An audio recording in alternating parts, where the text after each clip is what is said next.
Thank you all for coming tonight. Tonight I'd like to start our meeting by touching on two different topics. First, I'd like to follow up on a commitment that this board made. 2 months ago, I stated that this board would perform a thorough analysis of the events surrounding the departure of Tom Cardamone with an eye towards continuous improvement. While work remains in our quest for perfection, much of the analysis and learnings have now been completed. Due to privacy laws, I'm not at liberty to provide specific details, as the analysis involved confidential personnel issues regarding numerous employees, past and present, but there are some themes that I can share, both things that were done well and areas for improvement. In the "we did a good job" category, two themes emerged. First, student safety was held by both board members and administrators as the single highest priority in our decision-making process. Given the number of other factors that were considered and the pressure put upon us by external forces and people who did not know the facts, it would have been easy for us to forget this issue. But we did not forget. Student safety remained our top priority from beginning to end.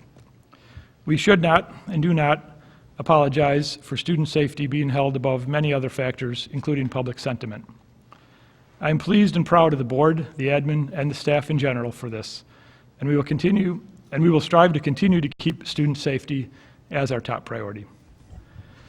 Second, the ultimate outcome was indeed the best outcome for our school district. With additional time and perspective, the chance to review every detail once again, the chance to play devil's advocate, the opportunity to examine every perspective in greater detail, we now have even more confidence in that the correct decision was made.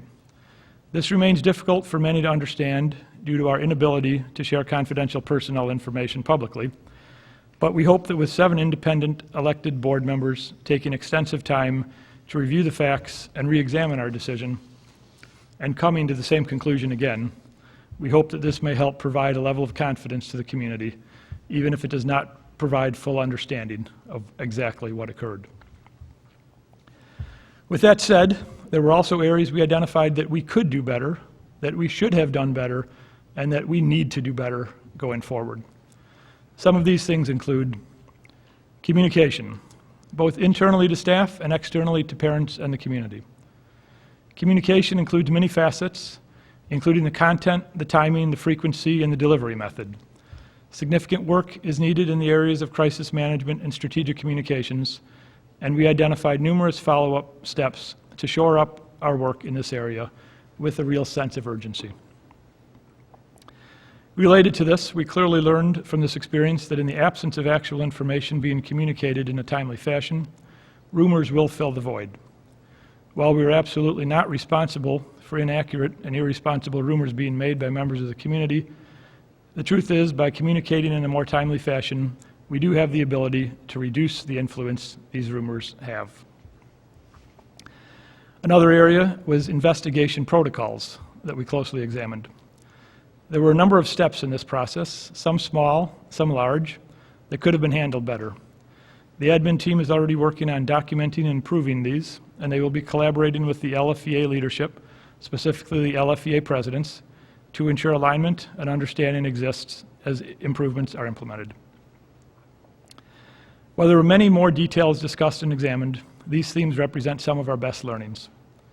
Our hope in sharing this information with the public is to demonstrate our commitment to continuous improvement and provide confidence in your board, your admin team, your teachers, and your staff. I mentioned at the start that I had 2 topics that I'd like to touch upon tonight. The second topic falls more in the genre of gratitude. Last week I had the opportunity to speak to our staff at the holiday party. I always consider this a special treat because it provides a chance to let our entire staff know how much the board and admin value and appreciate their work. I'd like to take time now to share with the community the comments I made to the staff on behalf of the board. What I said: on behalf of the Board of Education, I want to take a minute to thank you, the staff of School District 67, for your awesome work and wish you happy holidays. There are many things to thank you for. There are tons of exciting initiatives going on everywhere in the district these days as we continue to pursue the vision that we set a few years ago. And the board appreciates your hard work on all of them, starting with your dedication to our students. But one area I want to focus my one area I want to focus on today is collaboration that exists among our team. And that is what we are. We are one team. We have different roles. We have teachers, we have staff members, we have administrators, we have board members, but we make up one District 67 team. I've been on the board for almost 7 years, and I'm extremely proud and grateful for the collaborative nature of our team, of the collaborative nature of each of you, our staff members. Whether it be facilities, education, technology, personnel hirings, or even unpleasant situations, we work together. That is what collaboration is, working together. One of my favorite examples of our team's collaboration was when we completed the classroom renovations a few years ago. The board thought we knew what should be done. The admin probably had their ideas as well. But the best idea was when our superintendent said, let's ask the teachers what they want. And the teacher suggested that lighting be examined, which was frankly not on our list. We did a trial, we upgraded lighting, and from the feedback we received afterwards, the lighting upgrades were one of the most impactful things done. So thank you. This board does not have all the answers, and we try to listen. We also collaborate in difficult and painful situations, including personnel issues. Those situations are never fun, but we still work together on them. Parts of the team may not agree with other parts of the team from time to time, but we are honest, we are respectful, and we do work together as one team. I take pride in knowing that our LFEA presidents are aware and involved in all situations involving their members, and that they, the LFEA leadership, meet with our superintendent on a monthly basis, where they have the opportunity to discuss literally anything they want. This is another important example of collaboration, and one that most people do not see or know about. Looking forward, we are excited about the science labs being built at DPM. This is yet another great example of collaboration. The board has committed $3.5 million to this project. That makes it the largest project that District 67 has undertaken in the last 7 years while I've been on the board. And once again, it's been a team effort. I know board members had lots of ideas, but we didn't come up with the ideas for garage doors. We didn't come up with the ideas for living rooms instead of traditional hallways. I'm not sure which member on our team came up with those ideas, but we think those ideas are pretty fantastic. That is one direction our board has set, that we are one team, and working as one team, we can do some incredible things. So thank you to each member of that team, to the teachers, to the staff, to the admin, and to anyone else I missed. Thank you for being part of the District 67 team. Your board and administrators appreciate you and the awesome work you do every day. That was the end of my comments. While I enjoyed having the chance to thank our staff, my favorite part of the holiday party came after my comments. When I was finished, LFEA President Karina Lazard joined me at the podium, and she gave her own comments to the group. I was grateful to her comments, as she also stated the LFEA does have a positive working relationship with us. When she finished, I quietly thanked her. Now I will more publicly thank her. I don't know exactly where, there you are. Thank you, Karina, for your comments. I appreciate that. There does exist a vocal minority in our community that wishes to divide us, but I know this board and admin team are committed to continuing our positive collaborative relationship.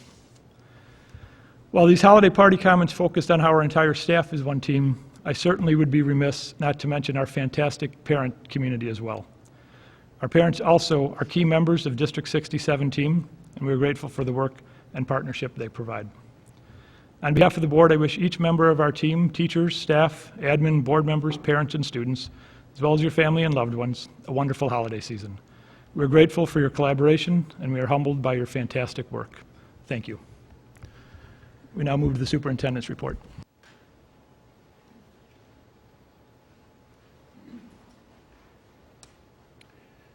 So thank you, Mr. Borkowski. First off, I want to touch on some things that Mr. Borkowski had mentioned. These are the science labs that were mentioned just moments ago. These are renderings. These are not photographs. So this is an image of what we expect it will look like. And if you've been on the west side of the building, you know that this is not what our science labs currently look like. They're very dated. They have large wooden enclosures for cathode ray tubes, which were the state of the art back in the 80s when it was renovated. The garage doors that Ms. Borkowski mentioned are these tall black things. Those open up and serve as access to the corridor. and that corridor will now serve as learning and instructional space, which is a fundamentally different use of that unused space during the classroom period. One of the things you can do with these new classrooms is that you can have a divider. We also have these in the H2O or Haskins. It's a writable surface, so students can utilize that for capturing their thoughts.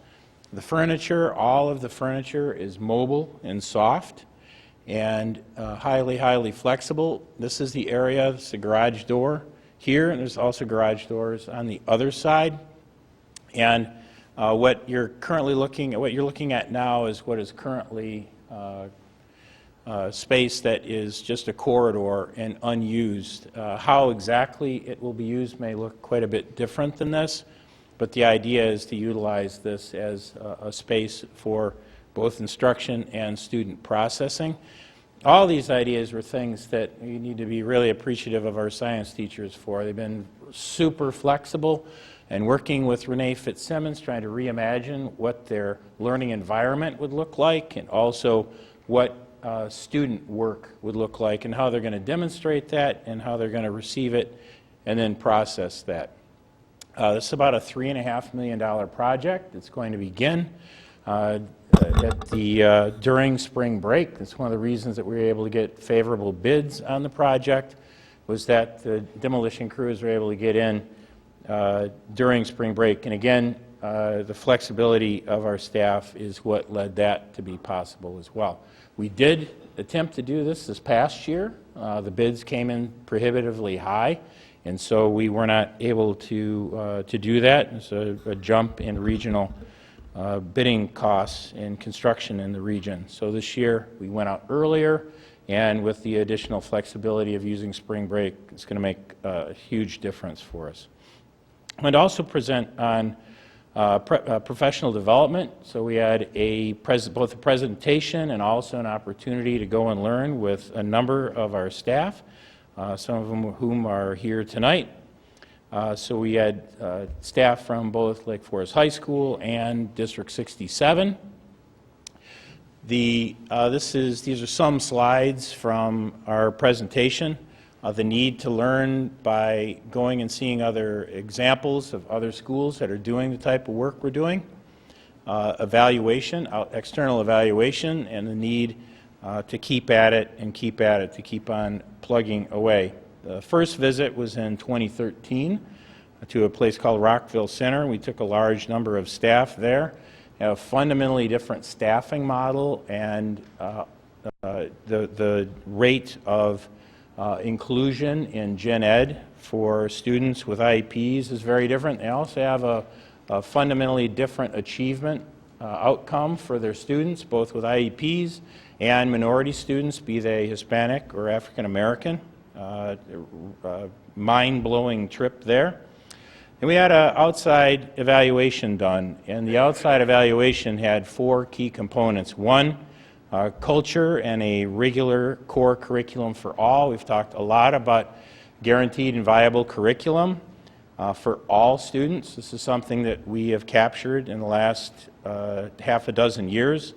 The infrastructure that all students attend the school that they would attend if they didn't have any form of a disability. This was not the case for some of our students, that we had center programs for them.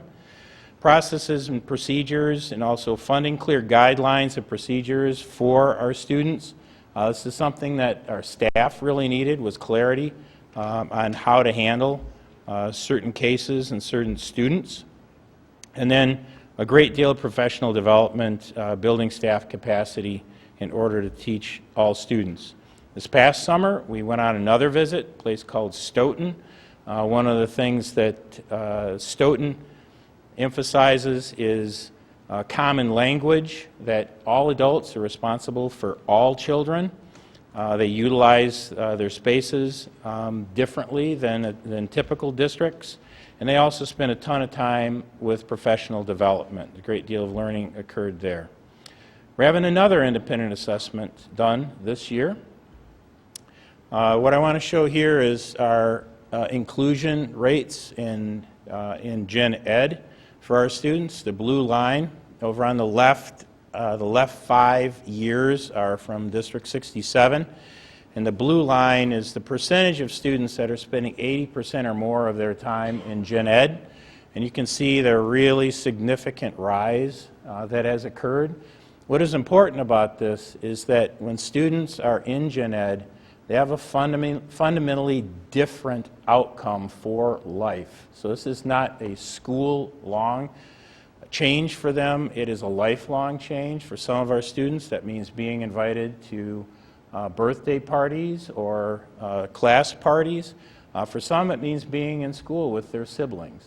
That rise is a really important factor for all of our students. Likewise, I call it the orange line. This is the percentage of our students spending 40 to 79% of their time in Gen Ed. So some of their day, but not more than 80%, and that line has gone down, which is exactly what you want to see there again. On the right, our District 115, the same work being done at 67 is being done at 115.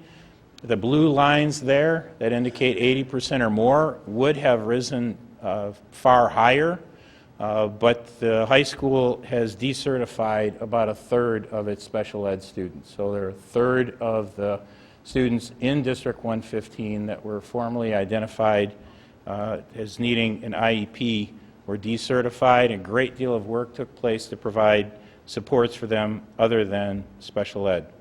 The need for persistence and to continue at the work, continue professional development, and continued focus, something that we have to constantly do.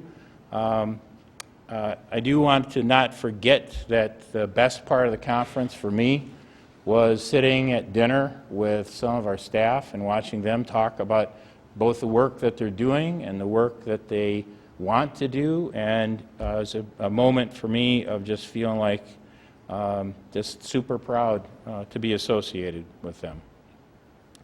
So we are going to continuously learn, all of us, myself included. We want to challenge all of our students. We want them to be educated in the school they would go to if they didn't have a disability. One of the things that's often overlooked is supports are viewed as things that apply to a certain population. One of the lessons from the high school is if you put supports in place, every kid in the building benefits from those supports. And we see that over and over again. Even those they may not be the target of those supports, those are students that also benefited from them. So again, concerted, specific professional development and progress monitoring. How are we doing? What's working and what is not? And we're going to have to focus on staffing and making sure we're executing against all of the desired outcomes for our students. District 67 has added a significant amount of staff despite a period of declining enrollment in order to make those numbers move as they have. But we're going to have to continue to adjust and examine our staffing. One of the things that is also going on apart from this work, we have climate surveys that have been taken or are being taken in the district right now. The positive workplace culture focus is something that we've taken very, very seriously for an extended period of time. We have different surveys to determine our current status and how to improve. The Comprehensive School Climate Inventory measures a wide range of school climate, has workplace items in it, also has things for social and emotional well-being for students and for staff. Just for staff is a tool called the SWIS, which measures organizational practices, culture, wellness, leadership, job satisfaction. What is important about the SWIS is that that feeds up into what is known as a building leadership team. Each of the buildings have these. They see all of the results, all the survey results are anonymous, and then comprehensive plans are created. What do we want to, what do we see as themes, and then what do we want to improve? So those are things that are ongoing at this time. The Comprehensive School Climate Inventory is one that will be submitted every other year to parents. That is the completion of the superintendent's report at this time. Thank you. Thank you, Mike. Board members, any questions for our superintendent? So, Mike, I'm wondering what Stoughton meant by proactive hiring practices. I think Kate Kavanaugh is here. Kate, do you mind if I call on you and ask you that question? Kate, I was not able to be I on would just the- like to remind you that I asked you. All right. Well, So one of Kate the doesn't get mad at me. Just so Kate doesn't. Okay. Superintendents hand off these things an awful lot. So I'll let Kate get over there, and I'll tell you how this is going to feed up into our work.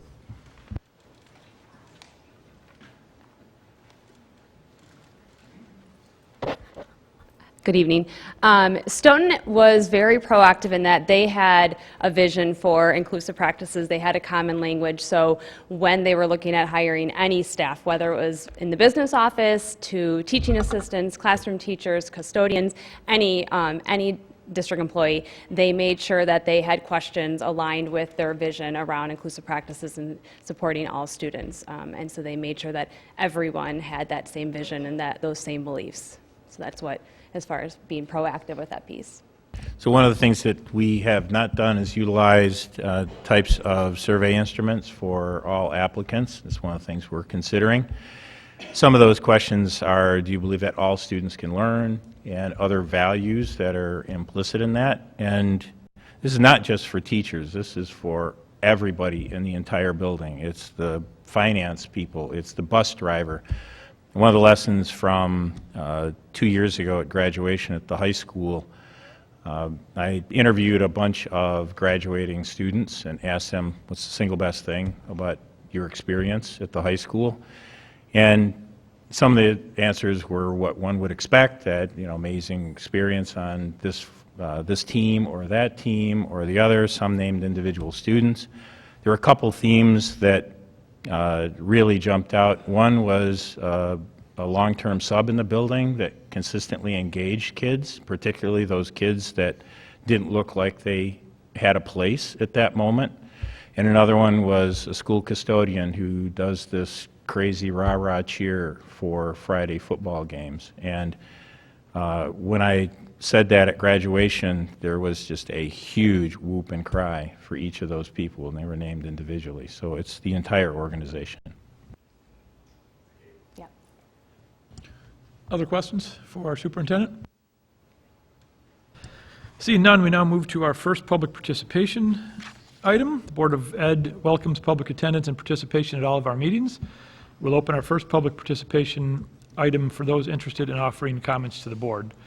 We list a second public participation following our board, committee, and liaison reports. That time is generally used for comments relating to those reports and new business. Before we open public participation, I'd like to review the standard procedures for public comment. These guidelines are designed to maximize participation and allow all interested parties the opportunity to express their thoughts. After being recognized, anyone that has a public comment would please, interested speakers should come to the podium and state their name. So that as many people as possible have an opportunity to speak, we ask that you limit your comments to 3 minutes. The board clerk will remind you when you are near your time limit. Comments should not be redundant and should be directed to the board, not the audience. We ask that you refrain from clapping after each comment in order to preserve time for all speakers. Everyone has a right to be heard respectfully. This is the board's opportunity to listen. As hard as that is, we will not respond to questions at this time. Detailed questions posed to the board will be taken under advisement. The public is always welcome to meet with school officials to receive information, share ideas, and express concerns. If you have any letters or other written materials, they should be handed to the board clerk, Eileen Fowler, for the public record. I'd like to open public comment now, if there's anyone who'd like to address the board.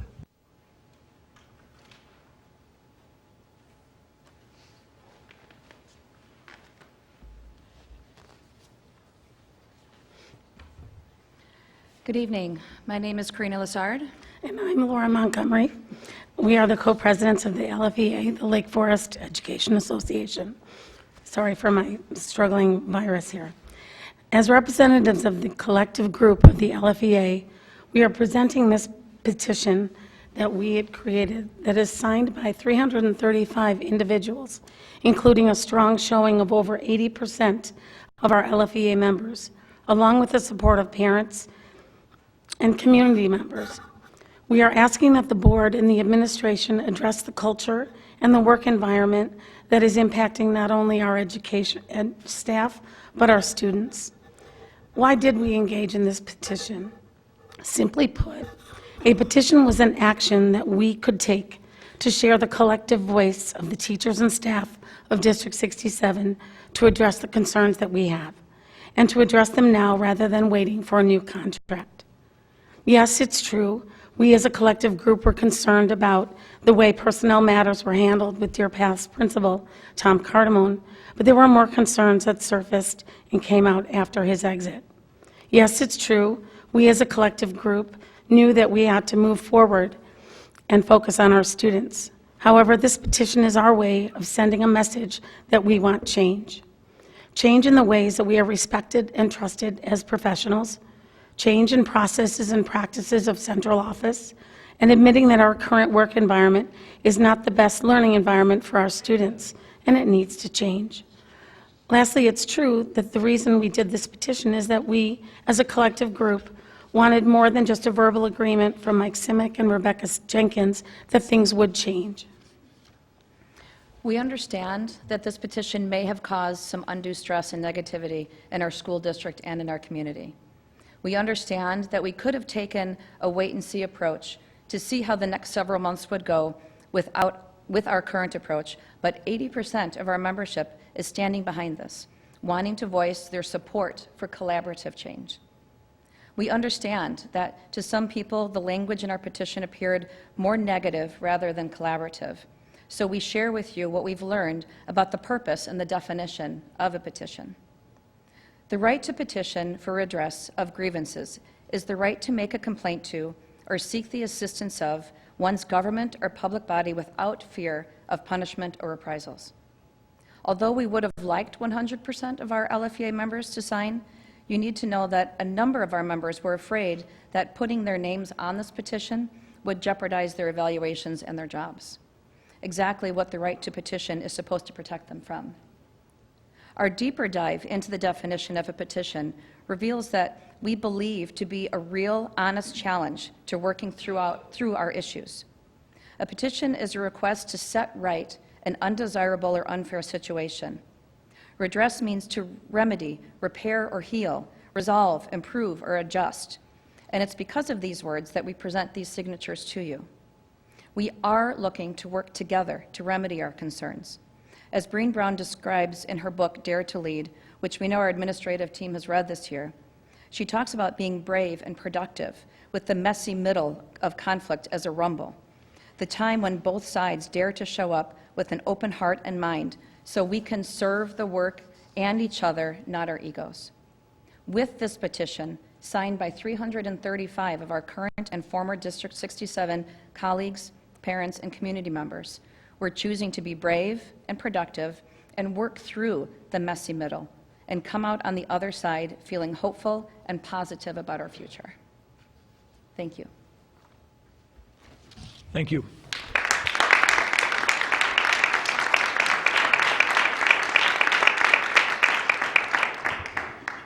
Are there any other members of the public that would like to address the board?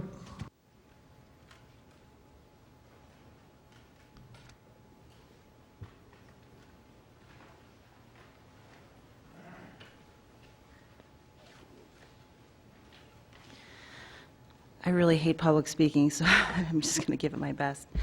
I pray for every one of you every day, every morning, and all of the people in our community, the teachers and those who are hurting for a variety of reasons. I pray for Tom, and I pray for his family. I'll start by saying that. Mike, I want to thank you for your fabulous, swift communication regarding the threat that was in this building. I was really appreciative of the timing, being following directly from the police report of the young man who apparently made threats. And I think that goes to show that school safety concerns are creeping closer and closer into actually the building where you even work. So I just, let's just keep, vigilant to safety protocols. I really like what you had to say about asking the teachers what their wish lists are and the staff. I would include the kids in asking what their wish lists are, especially as I see on the agenda that later this evening you're going to most likely pass a tax levy that includes my tax dollars and many of our tax dollars. For example, on each of the fifth, sixth, and seventh, eighth sides, it's my understanding, and I could be wrong, because this is from my son Carl, that there are only a few printers available to the students to print their work. Surely, if you're going to pass a humongous tax levy, you could take things into consideration that the students would like as well. I want to also address, I'm not sure where I am with my timing, I didn't time any of this, but it was my understanding that 7th grade health was extended by, I think, 2 weeks this year, the last of which was last Friday, and sexual intercourse was discussed, which is great, right? However, I feel that there are too many social and emotional learning topics that are being discussed or taught to our students that really are better suited to be discussed at home. I'm comfortable speaking on topics such as sex and drugs and alcohol and et cetera with my children. But what is happening is that there's become a power of suggestion in some ways with teachers who are known to be teaching in the building, and they're teaching about topics that are causing distress. I know one student in particular who is now in therapy because of a variety of reasons, but I think we should be very careful about how much we're talking to our students about topics that really belong to me and to Rachel and other moms and dads. This is our job, and I think that we should spend less time and money on those topics and more on reading, writing, and grammar.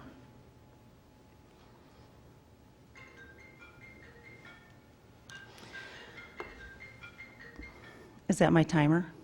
I'm sorry. Okay, well, I'm not finished. You don't look happy. You guys don't look happy. I don't understand. I don't understand the ability to disregard what the community is asking you to think about, and I appreciate these collaborative efforts, but you're really not collaborative. You know, I don't see that. I don't feel it. I think a lot of us don't feel it. So I just hope that you find some joy in this work that you're doing, because every meeting that I go to or that I watch, I don't see a smile on your face. Thank you, Becky.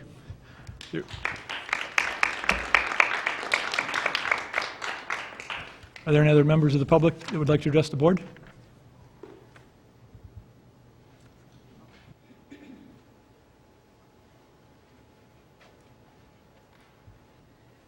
Krista McCain, 1556 Terra Lane.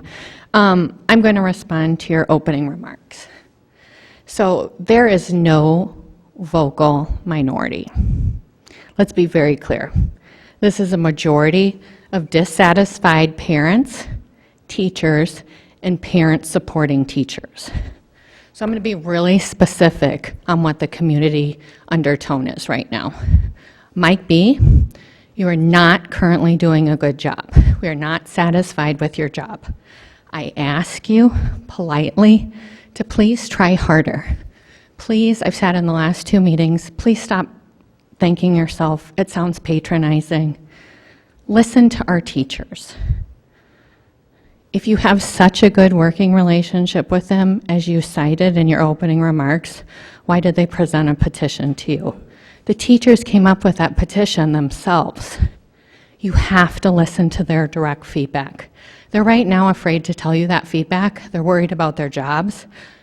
collect an anonymous survey with no fear of retaliation, you're going to get to the bottom of the problems in the school district. Hear it firsthand from the teachers.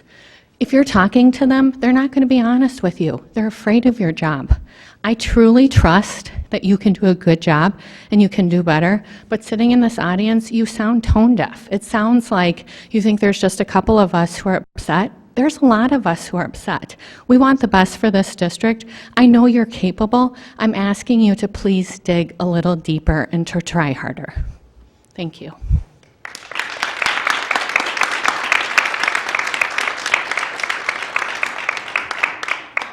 Thank you. Are there any other members of the public?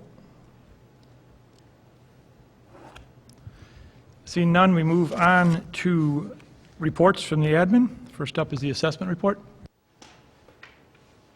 Mike? And Mr. McHugh, Dr. McHugh, will speak to the assessment report for the district. I want to make note that the harder you work, the luckier you get. And in this case, it's a tremendous amount of work that has gone into considering this report. And there's been one new discovery after the next, and I think those are a couple things that you're going to highlight, even just prior to the presentation of the assessment report to the board, even in between the Ed Committee meeting and sending it to the board, there were additional learning. So thank you for that, Jeff. Thanks. So, board, you've all had a chance to review the report. I'm going to just do a quick 2-minute overview and then answer any questions you may have. But I was asked to give my 3 takeaways from the report, and here they are. I think the first takeaway is that growth in District 67 continues to be at a higher rate than both the nation and the state. So we're getting the best raw materials in the world from these amazing families. We get kids coming in high, but because of the teachers that we have here, they leave even higher. So evidence of that is in math, students come in second grade at about the 28th. Our bottom 5 percentile, lowest 5th percentile comes in, and that's 28th percentile in the nation in second grade.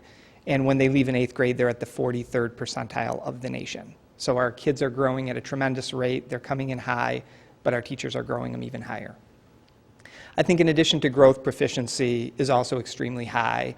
And our NWEA MAP data, our IAR data, the ISA data, and compared to the nation and state, we're performing very, very well in terms of the state 95th percentile in many categories.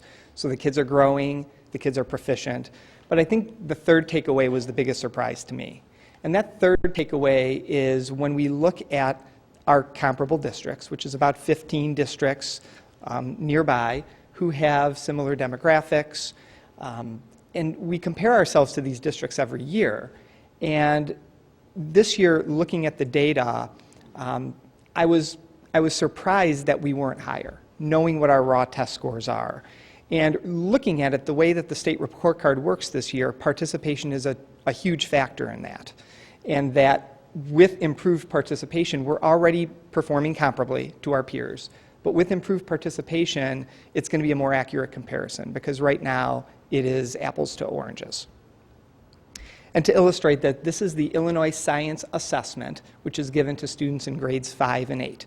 And this is the proficiency. The yellow line is the state average, which this year was 49%. The red line is our peer group, which is at 81%. And we're at 75% of our students on the ISA met or exceeded standards. But however, the raw data, that's actually not the case, because more students, more like 84% of our students with the raw data, which would have placed us right over here. But the way that the state report card works is they factor in participation. And the lower the participation, we don't get the full credit that we should for that. And as I wondered, well, how many of our other peer districts also had low participation? It was almost none of them.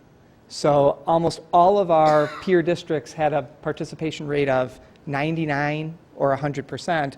We had 87% of our students in 5th and 8th grade take the IAR. So are you saying this is chronic absenteeism, or what is the problem of participation here? I think it's a matter of students not taking the test. And that's something we're going to need to take a look at in terms of why is that? And perhaps we need to do a better job of educating the community in terms of the importance for, not only for the students, but also for our district, to have the same participation as our peer districts. This was also, as you saw in the report, on the IAR, we had 92% take the IAR for ELA and 91% for math. Our peer group average was 99% in both of those. So when we're comparing, and as you look at the report, we are in the lower half of the distribution compared to our peer group, which again is the top slice of the entire state. But with that improved participation, we would be much further along the distribution. And I think it can be a little bit misleading when we say Lake Forest students are performing. That's not necessarily the case. They're performing well. And that's not to say we don't have areas we're looking at. We're looking at word study to improve ELA, differentiation to improve math. We're not saying participation is the whole problem, but it's something that came up that it makes our student data look like it's not where, in actuality, the raw data is. Jeff, is this an issue that board policy could address, or what are potential ways of addressing this?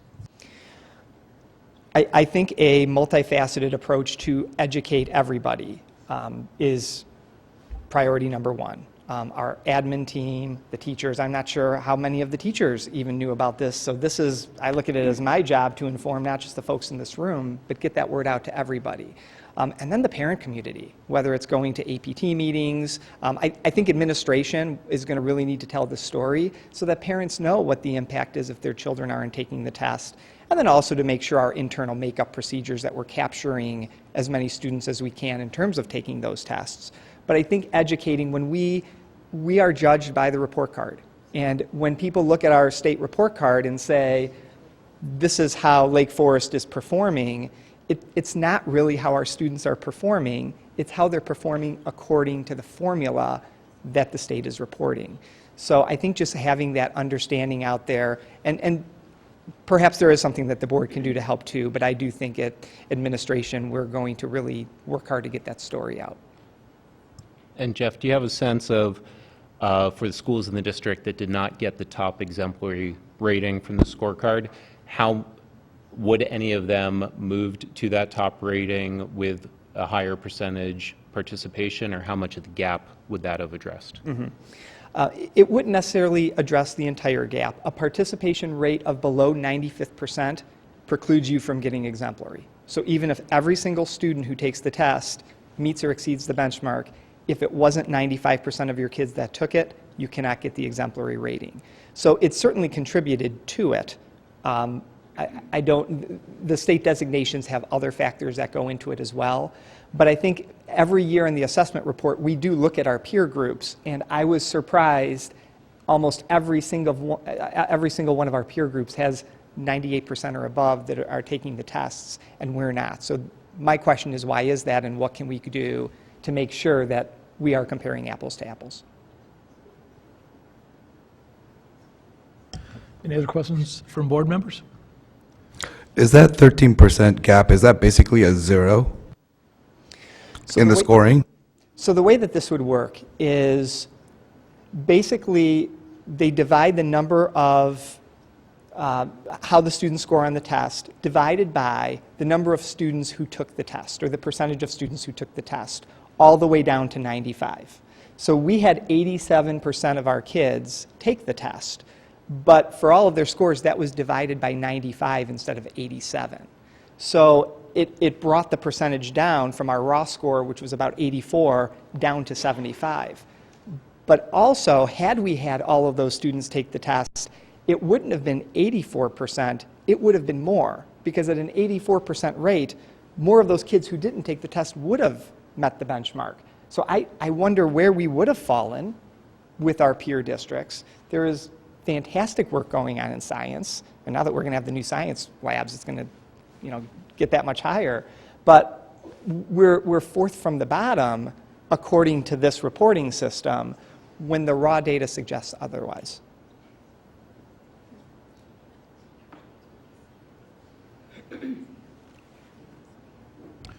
Thank you, Jeff. Thanks. Great report. We now move on to board committee reports. First up is the Board of Education Committee, chaired by Suzanne. The Education Committee met on Thursday, November 21st, here at West Campus. We were joined by Jeff McHugh, Rebecca Jenkins, Renee Fitzsimmons, Kate Kavanaugh, Megan Eigenrau, and Mike Simic. We discussed the assessment report before it was presented and gave a lot of feedback to Dr. McHugh, which was used to produce the final report. And then we discussed grading and reporting at DPM. Ms. Eigenrau came in, presented some work that's being done on a committee at DPM around grading and reporting. That work has been ongoing, and they will continue to come back and report to us. It's part of the strategic plan. There is a small group that was working on it, and they are working on broadening the group of people who are engaged in that work. My report provides more detail on that. We also got an update on the inclusive practices audit from Kate Kavanaugh and Jeff McHugh. Kate Kavanaugh provided a brief overview of the work that District 67 had enlisted Carol Quirk from the Maryland Coalition of Inclusive Education to do, auditing the district from a systems perspective, focusing on inclusive education. This was last done during the 2013 and 14 school year when Dr. Elise Fertura from the University of Wisconsin-Madison conducted a comprehensive review of programs and services offered to students with disabilities receiving special education services. This time around, the district leaders and staff are collaborating with Dr. Quirk and looking at our system through a lens of the Maryland Coalition for Inclusive Education Transformation Framework. The framework breaks the district down into 3 levels: school-wide systems, classroom instruction, and interventions. It then looks at each level across 3 areas: behavior, academic, and interdisciplinary collaboration. Some of the strengths they found were the vision, passion, funding, and support for inclusive education in the area of leadership. Most faculty believe that all kids can learn and benefit from learning together, with the expectation that learners with disabilities will be members of the school community. In the area of instruction, the district has engaging classes, flexible groups, uses differentiation, and has a guaranteed and viable curriculum.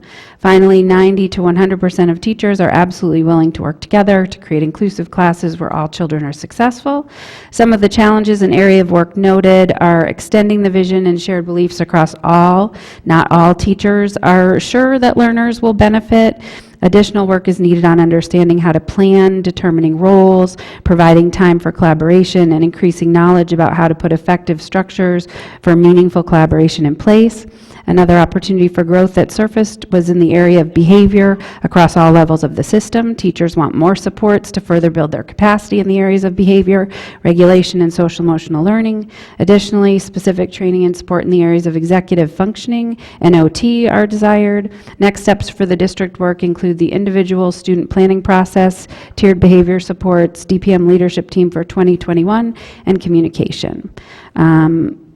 Our next meeting will be on January 9th from noon to 1:30 here in West Campus.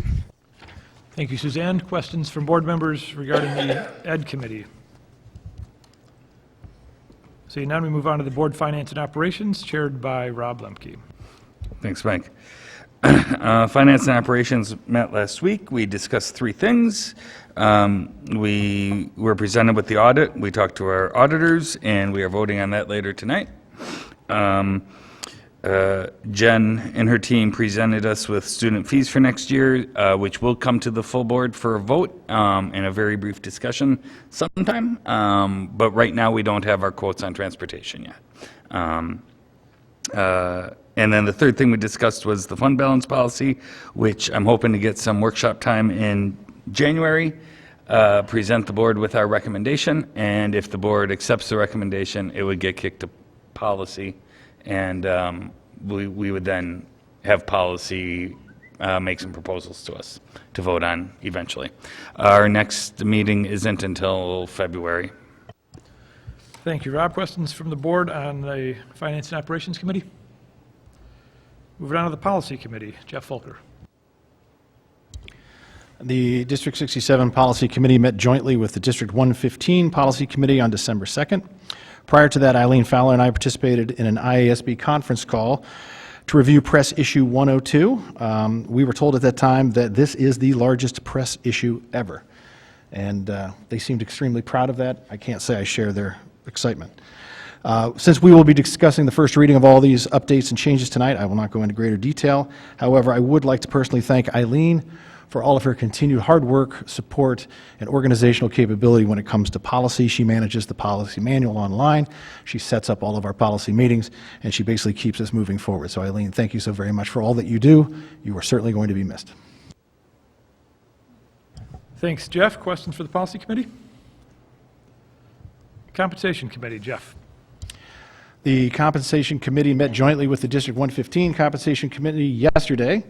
We met to review and discuss criteria for potentially updating or editing the compensation benchmark districts that we currently use for shared service compensation.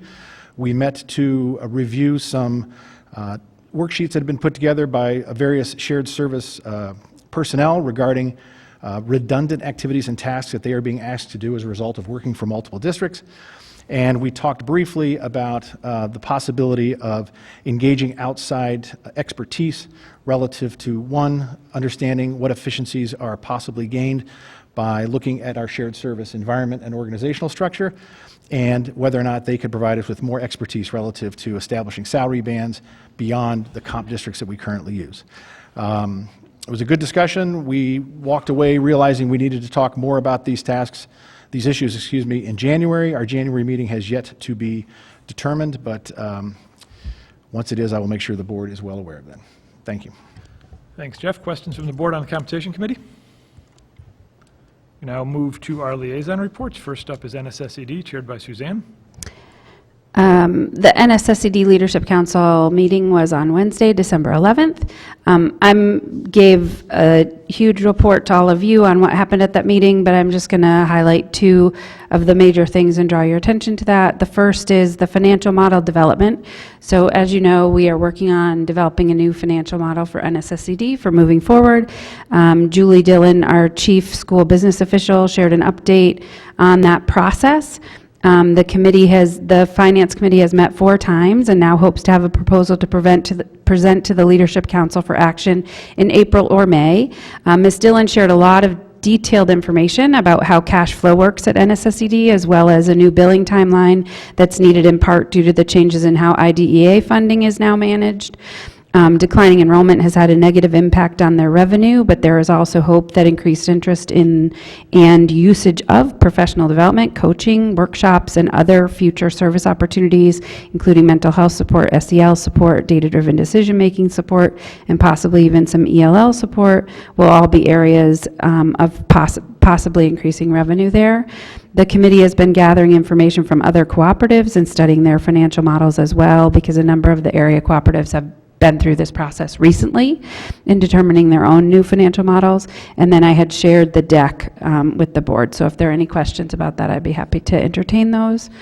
Finally, we had a report on the TASH conference, which I know District 67 and 115, along with Winnetka and Deerfield, cooperatively presented with NSSED at TASH this year, which is very exciting. A group of over 50 participants from 9 of the NSSED districts attended together at the conference, including superintendents, special ed directors, principals, special ed and general ed teachers, board members, and a parent.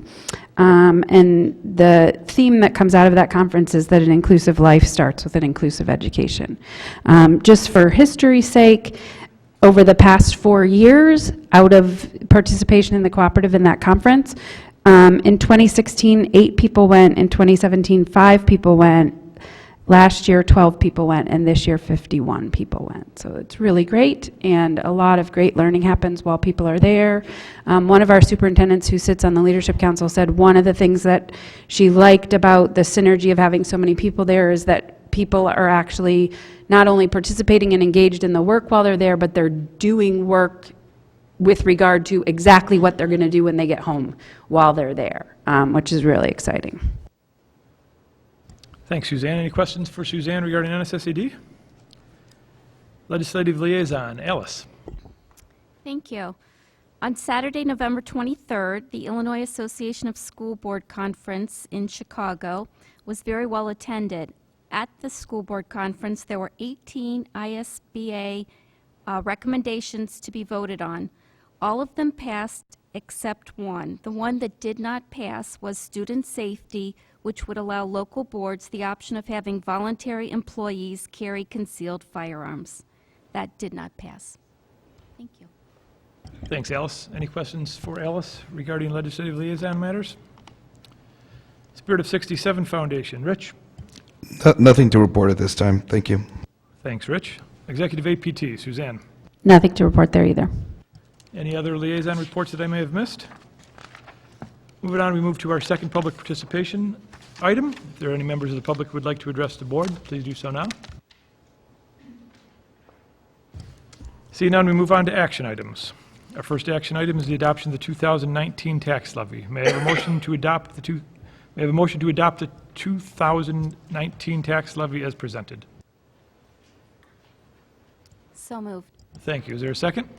Second. Comments or discussion regarding the tax levy? Jen, can you give us a 60-second update on the 2019 tax levy for the community? Thank you. Unchanged from the tentative levy that was presented in November.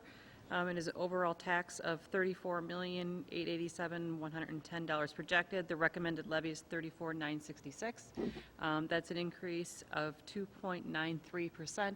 By law, we can go up 1.9% based on the Consumer Price Index, but also included is new construction. So in order to capture new construction, you levy above that because the final numbers won't be known from the county until April. So 1.9 from existing property plus the new construction. Fantastic. Thank you. And Jen, can you just remind everybody where it's posted? Sure. Once it's adopted, it'll be on our website. Right now, it's currently in the board packet, the public packet. Anyone can click on November or December. Thanks. Thank you. Other questions or comments from board members regarding the 2019 tax levy? Yeah, I'd just like to comment that my first 2, maybe even 3 years on the board, I was vehemently opposed to adopting a levy of any sort, knowing we were in a declining enrollment situation, knowing that our taxes levied historically have been fairly healthy. And each time I was persuaded to vote for the levy, and it started to sink in that voting for a CPI increase every year allows our district to maintain a quality level of investment opportunity without having to ask the community for a referendum, allowing us to keep up with increases in salaries, increases of cost of goods, without asking the community for additional funds. And by doing this on a consistent basis, we are allowed to invest in our science labs, we are allowed to invest in the Haskins, we are allowed to invest in maintaining our buildings without having to ask the community for money. The other thing that I hear about relative to taxes at Lake Forest in general, particularly as it relates to education, and as a realtor in town, I pay attention to these things. The taxes we pay to District 67 account for 26.8% of your total tax bill. Sounds like a lot. In Lake Bluff, it's 40.2% of their tax bill. In just about every community on the North Shore, it's at least that much. If you look at the total bill on your taxes to education in this community, it's just north of 50%. If you go to Winnetka, it's over 65%. So I want to make sure people understand that while on a year-by-year basis, the thought of increasing taxes sounds painful, your boards, I think, do an excellent job of ensuring that we're able to maintain our buildings, invest strategically, without putting an undue burden on our taxpayers, to the point where education in this community is one of the best values in Chicago. So just wanted to share that. Thanks, Jeff. Are there any other questions or comments from board members regarding the tax levy? Seeing none, roll call vote, please, Eileen. Mr. Engeland? Aye. Dr. Lemke? Aye. Mr. Chun? Aye. Mr. Folker? Aye. Mr. Borkowski? Aye. Mrs. Sands? Aye. Mrs. Levert? Aye. Motion carries. Thank you. Next is the acceptance of the 2018-2019 audit. May I have a motion to accept the 2018-2019 audit as presented? So moved. Is there a second? Second. Thank you. Comments or discussion regarding the audit?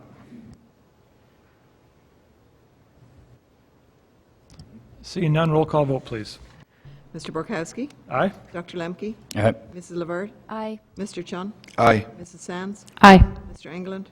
Aye. Mr. Folker? Aye. Motion carries. Thank you. May I have a motion to approve the first reading of Press Issue 102? So moved. Is there a second? Second? Comments or discussion regarding Press Issue 102? As I mentioned in my report, this particular press release is the largest ever from a press perspective. This is due to changes in legislation, as well as updates to verbiage within certain policies to make sure that they are more clearly articulated in terms of how they align with laws and changes in those laws. So the vast majority of what's being presented tonight do not substantially change policy. They're either updating certain references to laws or clarifying verbiage. So hopefully you've all had a chance to review the policies, and if anyone has any questions, I'm happy to address those. The one thing I will say that I didn't put in my report is in looking at tonight's agenda and seeing that we were going to be talking about the audit report, I asked the administration if we have done a policy audit anytime in the past regarding, we've got all these policies, are we sure we're complying with them? That's obviously a huge issue that we need to be addressing. I was assured that yes, the state does do a policy audit every 4 years, I believe is what it was. That was done last year? Last year. So I have asked the administration to provide the policy committee with the results of that policy audit so that we confirm for you all and for the community that yes, we have explored, the state has looked at our policies and given us a good bill of health in that regard. So that will be forthcoming. Yeah. And as part of their compliance, we have to also show how we use the policies, not just show the policies, but we have to show examples of how we use the policies. Thank you. Any other questions or comments regarding Press Issue 102? Seeing none, roll call vote, please, Eileen. Mr. Folker? Aye. Mrs. LeVert? Aye. Mr. Chun? Aye. Dr. Lemke? Aye. Mr. Borkowski? Aye? Mr. Engeland? Aye. Mrs. Sands? Aye. Motion carries. Thank you. May I have a motion to approve the human resources items as presented? So moved. Is there a second? Second. Comments or discussion regarding the HR report? Roll call vote, please. Mr. Borkowski? Aye. Mr. Engeland? Aye. Mrs. LeVert? Aye. Mrs. Sands? Aye. Dr. Lemke? Aye. Mr. Folker? Aye. Mr. Chun? Aye. Motion carries. Thank you. We now move to the consent agenda. Any item may be removed from the consent agenda at the request of any board member. I'll now read the items on the consent agenda. Approval of disbursements, payrolls, and financial statements dated November 2019. Minutes of a regular meeting and workshop, November 19, 2019. Minutes of an executive session, November 19th, 2019. Does any board member want to have any item removed from the consent agenda? Seeing none, may I have a motion to approve the consent agenda as presented? So moved. Is there a second? Second. Comments or discussion regarding the consent agenda? Roll call vote, please, Eileen. Mrs. LeVert? Aye. Dr. Lemke? Aye. Mrs. Sands? Aye. Mr. Folker? Aye. Mr. Borkowski? Aye. Mr. Chun? Aye. Mr. Engeland? Aye. Motion carries. Thank you. We now move to FOIA requests. We've had 3 FOIA requests since our last meeting. Rachel Baker, status complete. Illinois.gov, status complete. Lake Forest Leader, status complete. Announcements, Friday, December 20th, 2019, winter break begins at the close of the school day. Monday, January 6th, 2020, school reopens. Monday, January 20th, 2020, no school, Martin Luther King Day. And Tuesday, January 28th, 2020 is our next Board of Ed meeting at 7 p.m. right here in the West Campus boardroom. May I have a motion to adjourn the Lake Forest? Borkowski, can I make one further announcement, if I could? Sure may. All right. Before we adjourn the meeting, I want to make sure and point out some particularly good and hard work. We sort of shot right over the acceptance of the 18 and 19 audit. It is a unqualified audit, which is the highest level of assurance that we can get.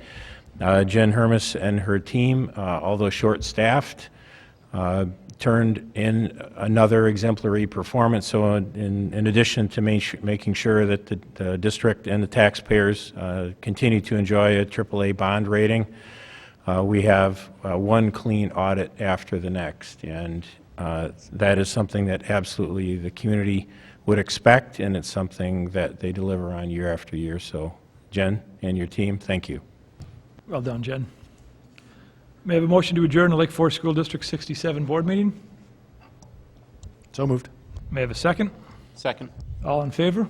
Aye. Aye. Adjourned. Thank you.